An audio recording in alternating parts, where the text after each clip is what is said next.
Hello बच्चों, कैसे हो आप सभी। उम्मीद करता हूं सब अच्छे होंगे, मजे में होंगे। तो बच्चों, पिछली जो वीडियो थी उसमें मैंने आपको इलेक्ट्रोड पोटेंशियल के बारे में बताया। तो इलेक्ट्रोड पोटेंशियल क्या होता है? जब भी किसी मेटल की रोड को उसके सॉल्यूशन के अंदर डिप किया जाता है तो उसके ऊपर एक इलेक्ट्रिकल डबल लेयर बन जाती है और उसकी वजह से जो पोटेंशियल डेवलप होता है इलेक्ट्रोड के ऊपर, उसी को हम बोलते हैं इलेक्ट्रोड पोटेंशियल। और लास्ट क्लास में मैंने आपको बताया था ये जो इलेक्ट्रोड पोटेंशियल होता है ये दो टाइप का होता है, एक ऑक्सीडेशन वाला, एक रिडक्शन वाला। ठीक है। इसके बाद मैंने आपको बताया था जो ये इलेक्ट्रोड पोटेंशियल होता है इसकी जो एग्जैक्ट वैल्यू होती है उसको हम मेजर नहीं कर सकते हैं। हम जो इलेक्ट्रोड का पोटेंशियल निकालेंगे वो रेफरेंस पोटेंशियल निकालेंगे, मतलब किसी का जीरो मान के। सही है। तो उसी लेक्चर को हम थोड़ा और आगे बढ़ा रहे हैं। आज मैं आपको सिखाऊंगा कैसे इलेक्ट्रोड का पोटेंशियल मेजर किया जाता है, एक्चुअल नहीं, रेफरेंस। ठीक है। तो इसके लिए हम एक चीज होती है जिसको बोलते हैं SHE। इसका मतलब होता है, SHE का मतलब है स्टैंडर्ड हाइड्रोजन इलेक्ट्रोड। पहले इसके बारे में समझेंगे फिर आगे चलेंगे। तो SHE इसका मतलब होता है स्टैंडर्ड हाइड्रोजन इलेक्ट्रोड। ये जो स्टैंडर्ड हाइड्रोजन इलेक्ट्रोड है इसको हम रेफरेंस लेते हैं, इसको एक तरफ रखते हैं और दूसरी जो हाफ सेल है उसको दूसरी तरफ रखते हैं और बीच का जो सेल का जो पोटेंशियल है उसको हम मेजर करते हैं। SHE का हम जीरो मान लेते हैं। क्या कहना चाहता हूं समझा रहा हूं यहां पे। तो पहले समझते हैं SHE होता क्या है। तो स्टैंडर्ड हाइड्रोजन इलेक्ट्रोड कैसे बनती है, तो हम एक है ना, एक ऐसे ट्यूब जैसी एक चीज लेते हैं, हाफ सेल बना रहे हैं। इसके अंदर हम है ना एक वायर लेते हैं प्लेटिनम का, ये प्लेटिनम का वायर है और इसके अंदर यहां पे इस जगह पे H प्लस रहते हैं। H प्लस जनरली HCl लिया जाता है, यहां पे H प्लस रहेंगे, H प्लस। और जो H प्लस की जो कॉन्सेंट्रेशन है ना वो 1 मोलर होनी चाहिए। आप HCl यूज कर सकते हो, कुछ और भी यूज कर सकते हैं, यहां पे HCl लिया जाता है 1 मोलर। और ये जो अपनी ट्यूब है ये बंद रहती है और इसके अंदर साइड से ये कुछ ऐसी रहती है, ये वायर बाहर निकला रहता है, इससे हम कनेक्ट करेंगे और इसके अंदर हमारे पास, हम इसके अंदर रखते हैं हाइड्रोजन और हाइड्रोजन का जो प्रेशर रहता है वो रहता है 1 बार। ठीक है।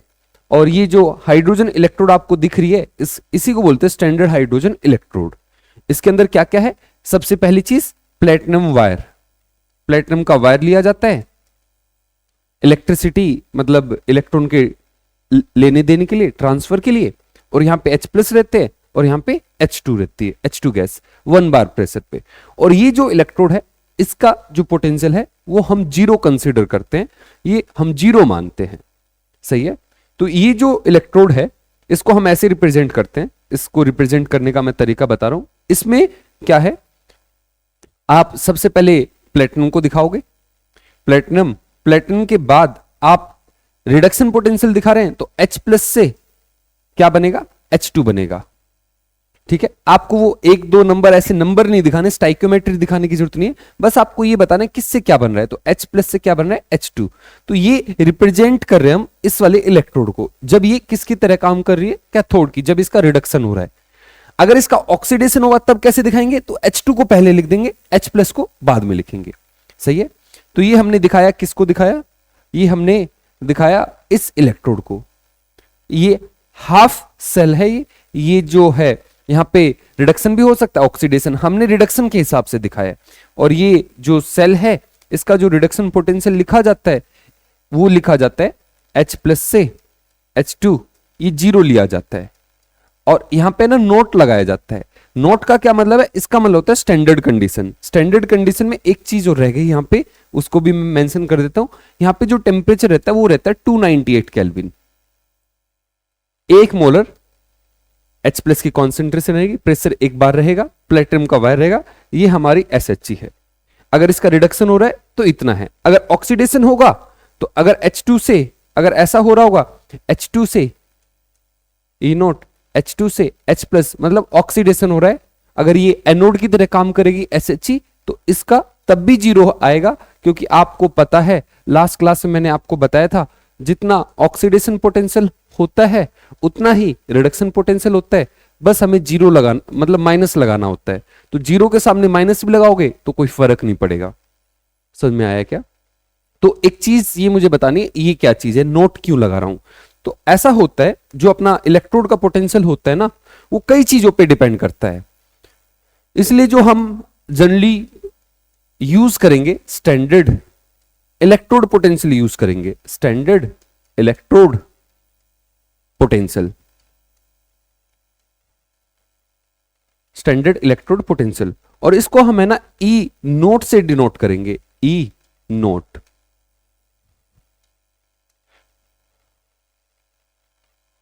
क्या कहना चाह रहा हूं मैं, अपना जो इलेक्ट्रोड पोटेंशियल था वो कई चीजों पे डिपेंड करता है। कई चीजों पे किस पे डिपेंड करता है, तो आपको याद होगा ये ऐसे हम एक सॉल्यूशन लेते थे, इसके अंदर हमारा कोई आयंस रहते थे। किसके आयंस रहते थे? उस मेटल के, जो भी हमने मेटल लिया Mn+, और यहां पे उस मेटल की रोड ली थी हमने। तो ये जो अपना ये इलेक्ट्रोड है, इस पे है ना आपको पता है चार्ज डेवलप होते थे। मान लो इस पे नेगेटिव चार्ज डेवलप हो रहा है और इस पे बाहर पॉजिटिव चार्ज डेवलप हो रहा है, इसको बोलते हैं इलेक्ट्रिकल डबल लेयर। और इसका जो पोटेंशियल है उसी को हम क्या बोल रहे हैं? Electrode potential. अब ये जो इलेक्ट्रोड पोटेंशियल होगा ये कई चीजों पे डिपेंड करेगा। कई कौन सी चीजें? तो सबसे पहली चीज तो ये कि इसके नेचर पे, ये मेटल कौन सा है। कुछ मेटल्स अपने इलेक्ट्रॉन जल्दी निकालेंगे तो उस पे नेगेटिव चार्ज ज्यादा डेवलप होगा। अब नेचर के साथ साथ ये इस चीज पे भी डिपेंड करेगा कि यहां पे आयंस कितने हैं। आपके मेटल ने इलेक्ट्रॉन तो निकाल दिए बहुत सारे, तो नेगेटिव चार्ज तो बहुत आ गया, लेकिन सॉल्यूशन के अंदर पॉजिटिव ही चार्ज नहीं है। तो पॉजिटिव चार्ज कम रहेगा तो मतलब जो पोटेंशियल होगा वो कम डेवलप होगा। तो आपका जो इलेक्ट्रोड पोटेंशियल है एक तो डिपेंड करता है यहां पे इसकी कॉन्सेंट्रेशन कितनी, Mn+ की, इसके कॉन्सेंट्रेशन पे, ठीक है। और किस पे डिपेंड करता है? और डिपेंड करता है टेम्परेचर पे। टेम्परेचर पे कैसे डिपेंड करता है? टेम्परेचर बढ़ाने से इलेक्ट्रोड पोटेंशियल बढ़ता है घटता है, वो हम आगे देखेंगे, लेकिन टेम्परेचर पे भी डिपेंड करता है। और किस पे डिपेंड करता है? अगर यहां पे कोई गैस रहेगी तो गैस के प्रेशर पे भी डिपेंड करता है। जैसे पीछे वाले केस में यहां पे हमारी जो इलेक्ट्रोड है उसके अंदर गैस है, हाइड्रोजन गैस, तो इसके प्रेशर पे भी डिपेंड करता है, इसके अमाउंट पे भी डिपेंड करेगा, हाइड्रोजन ज्यादा है या कम है, ठीक है। तो दो तीन चीज हैं, एक तो टेम्परेचर, एक प्रेशर और एक कॉन्सेंट्रेशन। कॉन्सेंट्रेशन सबसे मेन है। तो अगर कॉन्सेंट्रेशन आपकी 1 मोलर होती है, यहां पे जो आप सॉल्यूशन ले रहे हो उस आयन की कॉन्सेंट्रेशन अगर 1 मोलर है, प्रेशर आपका 1 बार है और टेम्परेचर 298 केल्विन है, उस टाइम पे जो इलेक्ट्रोड का पोटेंशियल होता है उसको बोलते हैं standard hydrogen electrode potential. Sorry, hydrogen नहीं, स्टैंडर्ड इलेक्ट्रोड पोटेंशियल। अगर हाइड्रोजन की इलेक्ट्रोड होगी तो उसके लिए बोलेंगे हम स्टैंडर्ड हाइड्रोजन इलेक्ट्रोड पोटेंशियल। लेकिन हमारी इलेक्ट्रोड कोई भी हो सकती है, इसलिए अगर ये कंडीशन है, टेम्परेचर 298 है, प्रेशर 1 बार है, कॉन्सेंट्रेशन 1 मोलर है, इसका मतलब होता है स्टैंडर्ड इलेक्ट्रोड पोटेंशियल दिया जा रहा है, आपको स्टैंडर्ड पोटेंशियल दिया जा रहा है। क्यों चाहिए हमें स्टैंडर्ड इलेक्ट्रोड पोटेंशियल? तो देखो यार, कोई तुम्हें जिंक का पोटेंशियल बता रहा है, एक बंदा तुम्हें बता रहा है जिंक का पोटेंशियल होता है 0.76, एक बोल रहा है 0.84, तो सब अलग अलग बता रहे हैं, तो कैसे समझेगा? तो इसलिए हमने एक स्टैंडर्ड बना लिया। स्टैंडर्ड क्या? जब कॉन्सेंट्रेशन 1 मोलर, आपका प्रेशर 1 बार और टेम्परेचर 298 केल्विन, उस टाइम पे बताइए किसका पोटेंशियल कितना है, तो उससे हम कंपेयर इजीली कर सकते हैं। समझ में आया? तो स्टैंडर्ड इलेक्ट्रोड पोटेंशियल समझ में आया आपको? अब ये स्टैंडर्ड इलेक्ट्रोड पोटेंशियल मेजर कैसे करेंगे? तो हम क्या करते हैं, ये हम एक इलेक्ट्रोड उठाते हैं, ये हमने इलेक्ट्रोड उठाई, ठीक है। अब इसका मुझे पोटेंशियल मेजर करना है। ये कोई भी इलेक्ट्रोड हो सकते हैं, इस पे मेटल M है, या मान लेते हैं जिंक से समझाता हूं मैं, एक एग्जांपल ले लेता हूं। यहां पे मैंने जिंक ले लिया और इसके अंदर यहां पे आपका ZnSO4 है, Zn+2 SO4 2- है, ठीक है। यहां पे जो कॉन्सेंट्रेशन है Zn की वो 1 मोलर है, ठीक है। आपका जो टेम्परेचर है वो 298 केल्विन है और प्रेशर है वो 1 बार है। इस वाले केस में वैसे प्रेशर का कोई फर्क नहीं पड़ेगा क्योंकि गैस नहीं है हमारे पास। और अब हमने इसको कनेक्ट कर दिया, एक यहां पे वोल्ट मीटर लगा दिया और यहां पे हमने लगा दी SHE, SHE मतलब स्टैंडर्ड हाइड्रोजन इलेक्ट्रोड। तो SHE में हमें पता है क्या है, एक वायर होता है, एक ऐसे ट्यूब जैसी चीज होती है, और ये पूरी बंद होती है। बंद क्यों होती है? नहीं तो भाई हाइड्रोजन उड़ जाएगी अगर बंद नहीं करोगे तो इसके अंदर हमारी हाइड्रोजन रहती है, और हाइड्रोजन H2 है, और इसका प्रेशर कितना है, 1 बार है। और यहां पे नीचे क्या है, इस जगह पे आपका H प्लस है। H प्लस कितना है, 1 मोलर है, और टेम्परेचर कितना आपका, टेम्परेचर 298 केल्विन है। सही है। तो ये हमने एक सेल बनाई, इसमें ये एनोड का काम कर रही है, ये कैथोड का काम कर रही है, और यहां पे हमने वोल्ट मीटर लगा दिया। वोल्ट मीटर लगाया तो यहां पे कुछ पोटेंशियल दिखाएगा। ठीक है। अब वो जो पोटेंशियल दिखाएगा उसकी मदद से हम इस Zn का इलेक्ट्रोड पोटेंशियल मेजर कर लेंगे। कैसे? तो देखिए आप, तो हम क्या लिखेंगे, हम लिखेंगे ई सेल, ये मैंने लास्ट क्लास में आपको फॉर्मूला बताया था, ई ऑक्सीडेशन प्लस ई रिडक्शन। दिख रहा है ये? यस, है ना। तो ऑक्सीडेशन किसका हो रहा है, Zn का हो रहा है, Zn से Zn प्लस 2। और जब हम स्टैंडर्ड कंडीशन में काम कर रहे हैं तो हम ऊपर नोट भी लगा देंगे। ये फॉर्मूला बिना स्टैंडर्ड कंडीशन के लिए भी एप्लीकेबल होता है।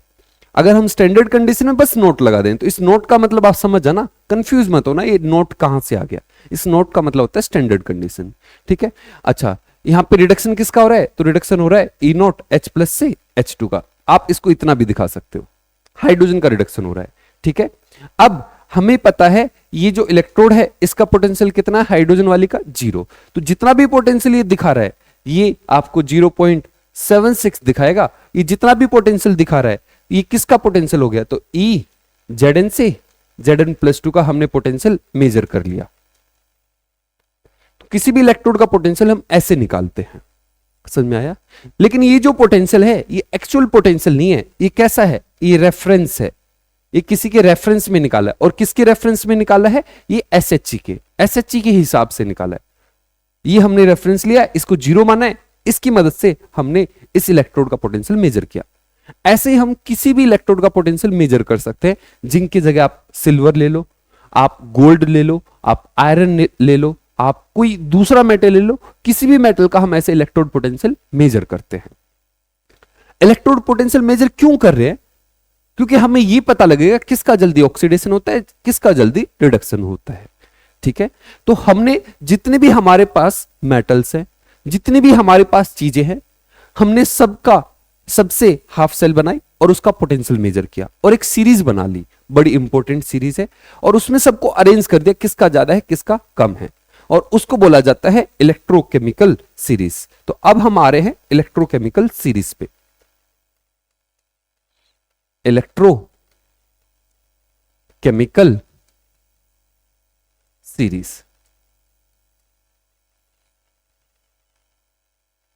तो इलेक्ट्रोकेमिकल सीरीज क्या होती है? तो इलेक्ट्रोकेमिकल सीरीज का मतलब यह है कि आप है ना इसमें डिफरेंट डिफरेंट जो इलेक्ट्रोड है उनके पोटेंशियल को आप अरेंज करते हो। ठीक है। तो मैं अगर इसके बारे में लिखना चाहूं व्हाट इज इलेक्ट्रोकेमिकल सीरीज, तो अरेंजमेंट ऑफ डिफरेंट इलेक्ट्रोड्स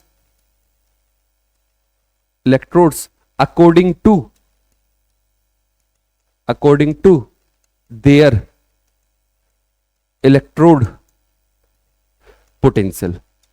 और ये कौन सा इलेक्ट्रोड पोटेंशियल होता है? ये आपको बताया था लास्ट क्लास में कि हम है ना रिडक्शन पोटेंशियल को रेफरेंस मानते हैं, मतलब रिडक्शन को ही हम लेके चलते हैं। कहीं कुछ भी ना दिया जाए तो उसका मतलब समझ जाना कि वहां पे रिडक्शन इलेक्ट्रोड पोटेंशियल दिया जा रहा है। तो इलेक्ट्रोड पोटेंशियल के हिसाब से हम डिफरेंट इलेक्ट्रोड्स को अरेंज करते हैं, उस अरेंजमेंट को हम बोलते हैं इलेक्ट्रोकेमिकल सीरीज। इसको हमें याद नहीं करना होता, ये हमें दिया जाता है, लेकिन याद होता है तो हमें इजी रहता है, क्वेश्चन करने में आसानी जाती है। तो ये जो इलेक्ट्रोकेमिकल सीरीज है इसको मैं आपको याद करना सिखाऊंगा। तो याद कैसे करेंगे?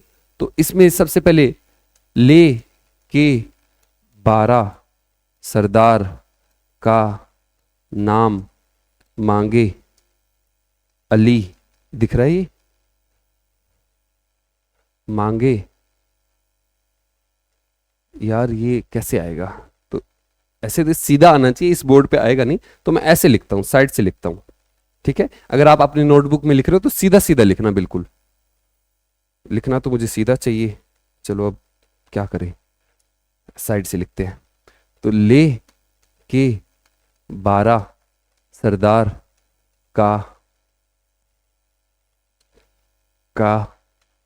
नाम मांगे अली एल्युमिनियम, महान जान कर फेंके सीडी कोई नीचे, सुनो प्रभात है कौन आगे होंगे प्लेटिनम गोल्ड। ठीक है, इसमें कुछ और हैं, ये ट्रिक इतनी की बन रही है, और यहाँ पे और एक दो चीजें हैं। यहाँ पे सबसे लास्ट में फ्लोरीन, एक छोड़ के क्लोरीन, एक छोड़ के ब्रोमीन, फिर दो छोड़ के आयोडीन। इसमें एक चीज और आती है और उसको मैं यहां दिखाऊंगा। यहाँ पे एक चीज और आएगी, यहाँ पे ऑक्सीजन और आएगा, तो Cl और O। ठीक है, तो इसमें ये कैसे कैसे अरेंज है, तो आप है ना एक बार एनसीईआरटी को देखोगे तब आपको समझ में आएगा। एनसीईआरटी में ये सीरीज दी जा रही है, ये इनके रिडक्शन पोटेंशियल के हिसाब से अरेंज किए जा रहे हैं। इसमें आप सोचिए, अपने आप सोचिए, सबसे जल्दी रिडक्शन किसका होगा, सबसे जल्दी इलेक्ट्रॉन कौन खाएगा, फ्लोरीन या लिथियम। तो आपको पता है लिथियम तो मेटल है, ये तो इलेक्ट्रॉन देना पसंद करेगा, तो सबसे जल्दी इलेक्ट्रॉन लेगा कौन, फ्लोरीन। तो इसका जो रिडक्शन पोटेंशियल है वो सबसे ज्यादा है। तो ये उल्टा दिखाया मैंने, ऐसे ये चल रहा है, इस तरफ रिडक्शन पोटेंशियल ज्यादा है तो ये ऐसे चल रहा है। अगर हम दूसरी तरीके से बात करें तो ये मैंने जो अरेंज किया है ना, ये ऑक्सीडेशन पोटेंशियल के हिसाब से अरेंज किया है। इसमें इसका ऑक्सीडेशन पोटेंशियल सबसे ज्यादा है, इसका ऑक्सीडेशन पोटेंशियल सबसे कम है। आपको याद है, जिसका ऑक्सीडेशन पोटेंशियल ज्यादा होता था उसका ऑक्सीडेशन जल्दी होता था। तो इन सब में सबसे जल्दी ऑक्सीडेशन, सबसे जल्दी इलेक्ट्रॉन कौन निकालेगा, तो लिथियम निकालेगा। तो इसका ऑक्सीडेशन पोटेंशियल सबसे ज्यादा, इसका रिडक्शन पोटेंशियल सबसे ज्यादा। तो एनसीईआरटी में ना ऐसे दी जा रहा है, पहले ऊपर फ्लोरीन आएगा फिर ये ऐसे आएंगे। हमने उल्टा बनाया है, ये बस याद करने के लिए है, मैंने ऐसे याद कर रखा है इसलिए मैंने ऐसे बनाया है। आप अगर आपके पास कोई ट्रिक है तो आप इसको उल्टा भी याद कर सकते हो। ठीक है, तो मैं आपको एक दो चीजें बताना चाहूंगा इस चीज का। इसका फ्लोरीन का रिडक्शन पोटेंशियल सबसे ज्यादा है। तो अगर हम इस तरफ आ रहे हैं, इस तरफ आ रहे हैं, इस तरफ ऐसे आ रहे हैं, इस तरफ आ रहे हैं, या ऊपर से नीचे आ रहे हैं, तो रिडक्शन पोटेंशियल बढ़ रहा है। अगर मैं इस लिथियम की बात करूं, इसका ऑक्सीडेशन पोटेंशियल सबसे ज्यादा है, इसका मतलब रिडक्शन पोटेंशियल इसका सबसे कम है। आपको पता होगा रिडक्शन पोटेंशियल ऑक्सीडेशन पोटेंशियल कैसे निकालते हैं, माइनस करके। ठीक है, तो अब दो तीन चीजें हैं, दो तीन क्वेश्चन आते हैं यहां से, मतलब बहुत क्वेश्चन आते हैं, इसके ऊपर एक पूरा असाइनमेंट भी है। तो ऐसे बोला जाता है, अगर किसी का रिडक्शन पोटेंशियल ज्यादा है, रिडक्शन पोटेंशियल ज्यादा है, उसकी रिडक्शन होने की एबिलिटी, वो जल्दी क्या होगा, रिडक्शन वो जल्दी होगा, उसका रिडक्शन जल्दी होगा। अगर किसी का ऑक्सीडेशन पोटेंशियल ज्यादा है तो उसका ऑक्सीडेशन जल्दी होगा। ठीक है, अगर किसी चीज का रिडक्शन होता है तो कैसी चीज होती है, कैसा एजेंट होता है, वो ऑक्सीडाइजिंग एजेंट होता है, ऑक्सीडाइजिंग एजेंट। और किसी का ऑक्सीडेशन जल्दी होता है तो होता है रिड्यूसिंग एजेंट। अब आपसे ऐसे क्वेश्चन पूछेगा, बताइए इन सब में सबसे अच्छा रिड्यूसिंग एजेंट कौन सा है, तो जिसका ऑक्सीडेशन जल्दी हो रहा है। सबसे जल्दी ऑक्सीडेशन किसका होगा, जिसका ऑक्सीडेशन पोटेंशियल ज्यादा, और किसका ऑक्सीडेशन पोटेंशियल ज्यादा है, लिथियम का। तो ये सबसे बेटर ऑक्सीडाइजिंग एजेंट है। सही बोला क्या मैंने, नहीं, इसका ऑक्सीडेशन जल्दी हो रहा है तो सबसे अच्छा रिड्यूसिंग एजेंट है। अगर मैं फ्लोरीन की बात करूं तो फ्लोरीन का रिडक्शन जल्दी होगा, सबसे जल्दी रिडक्शन फ्लोरीन का होगा, तो ये सबसे अच्छा ऑक्सीडाइजिंग एजेंट होगा। आई होप आपको समझ में आ रहा होगा। ठीक है, तो आपको है ना ऐसे अलग अलग ये देगा, अलग अलग मेटल दे देगा, पूछेगा इनमें सबसे अच्छा रिड्यूसिंग एजेंट कौन, सबसे अच्छा ऑक्सीडाइजिंग एजेंट कौन। तो क्वेश्चनों को कैसे करना है, तो पूछा ऑक्सीडाइजिंग एजेंट कौन सा अच्छा, तो आप बोलो, आप क्या चेक करोगे, उसका रिडक्शन पोटेंशियल। जिसका रिडक्शन पोटेंशियल सबसे ज्यादा होगा वो सबसे अच्छा ऑक्सीडाइजिंग एजेंट होगा। आई होप आपको क्लियर है। तो आज की क्लास में मैंने आपको क्या सिखाया, तो आज की क्लास में मैंने आपको स्टैंडर्ड हाइड्रोजन इलेक्ट्रोड के बारे में बताया, पहली चीज। दूसरा मैंने आपको बताया स्टैंडर्ड इलेक्ट्रोड पोटेंशियल क्या होता है। तो स्टैंडर्ड इलेक्ट्रोड पोटेंशियल होता है जब आपका जो टेम्परेचर है 298 केल्विन है, कॉन्सेंट्रेशन 1 मोलर है और प्रेशर 1 बार है, उस टाइम पे अगर आप पोटेंशियल को मेजर करते हो, इलेक्ट्रोड के पोटेंशियल को मेजर करते हो, उसको बोला जाता है स्टैंडर्ड इलेक्ट्रोड पोटेंशियल। ठीक है, और उस स्टैंडर्ड इलेक्ट्रोड पोटेंशियल को देख के ही हमने एक सीरीज बनाई जो बड़ी काम की, इसको बोला जाता है इलेक्ट्रोकेमिकल सीरीज। इसके ऊपर बहुत सारे क्वेश्चन पूछे जाते हैं। ठीक है, तो इसको याद करने का एक बार फिर से तरीका बता रहा हूं। इसको कैसे याद करोगे, ले के 12 सरदार का नाम। जैसे आपने सुना होगा कि जो सिख होते हैं उनके 10 गुरु होते हैं। तो यहां पे हम है ना मतलब एक ट्रिक है हमारी, एक्चुअल में कुछ ऐसा नहीं है, ये हम ऐसे बना रहे हैं कि लेके 12 सरदार का नाम, हमने 12 ऐसे गुरु बना लिए हैं। लेके 12 सरदार का नाम, मांगे अली महान, मांगे अली महान। कोई अली है वो मांग रहा है, मांगे अली महान। फिर आगे कैसे याद करेंगे, जानकर, ये सॉरी जानकर, जिंक क्रोमियम, जानकर फेंके सीडी कोई नीचे। सीडी समझते हो, कोई छत से सीडी को फेंक रहा है, सीडी, सीडी गोल वाली सीडी पहले आती थी अब नहीं आती। जानकर फेंके सीडी कोई नीचे। फिर ये आगे की जो ट्रिक है, इसके बाद सुनो प्रभात है कौन। तो ये मैंने अपने आप से बनाई थी, लास्ट ईयर एक स्टूडेंट था प्रभात नाम का, तो ऐसे मैं पूछ रहा था प्रभात है कौन, तो ऐसे ही वहीं से बन गई सुनो प्रभात है कौन। आगे होंगे प्लेटिनम गोल्ड, आगे होंगे कौन, प्लेटिनम और गोल्ड। ये मेटल्स हैं, नॉन मेटल्स हमें इसमें ऐड करने हैं। तो सबसे पीछे कौन आएगा, सबसे जल्दी इलेक्ट्रॉन कौन लेगा, तो फ्लोरीन लेगा। फ्लोरीन के बाद ऑक्सीजन, ऑक्सीजन के बाद क्लोरीन, ये दो यहां पे आएंगे। फिर एक उसके बाद आएगा ब्रोमीन, उसके बाद आएगा आयोडीन। आई होप आपको क्लियर है। आपको ऐसे याद करना है, लिख लेना। तो देखो अगर आप नोटबुक में लिख रहे हो तो कैसे लिखना है, तो सबसे पहले आपको हेडिंग डालनी है क्या, सबसे पहले आपको हेडिंग डालनी है स्टैंडर्ड हाइड्रोजन इलेक्ट्रोड। तो स्टैंडर्ड हाइड्रोजन इलेक्ट्रोड क्या होता है, ये बना लेना, ये बना लिया, ये ऐसे डायग्राम बना लेना। और इसको कैसे रिप्रेजेंट करेंगे, अगर ये कैथोड की तरह काम करेगी मतलब रिडक्शन होगा इसका, तो आप इसको ऐसे दिखाओगे। अगर इसका ऑक्सीडेशन होता तो H2 पहले आ जाता, H+ बाद में आता। ठीक है, इतनी बात। और इसके बाद ये बना लोगे और इसके बाद आगे चलोगे और स्टैंडर्ड इलेक्ट्रोड पोटेंशियल क्या क्या होता है तो वो लिख देना, नोट से इसको डिनोट करते हैं। उसके बाद आप ये कहीं कोने में लिख लेना कि कैसे हम किसी भी इलेक्ट्रोड का पोटेंशियल मेजर करते हैं। और उसके बाद हमारी इलेक्ट्रोकेमिकल सीरीज क्या होती है, फिर ये लिख लेना, आप इसको सीधा लिखना। ठीक है, ताकि आपको आगे समझ में आए। तो अगर कोई पूछे आपसे कि सबसे जल्दी ऑक्सीडेशन किसका हुआ, सबसे जल्दी रिडक्शन किसका हुआ, बता दोगे। सबसे स्ट्रॉन्गेस्ट ऑक्सीडाइजिंग एजेंट कौन, सबसे स्ट्रॉन्गेस्ट ऑक्सीडाइजिंग एजेंट कौन, रिड्यूसिंग एजेंट कौन, ये भी पता लग जाएगा। तो आज के लिए इतना ही, मिलते हैं अगली वीडियो में, तब तक के लिए गुड बाय, थैंक यू।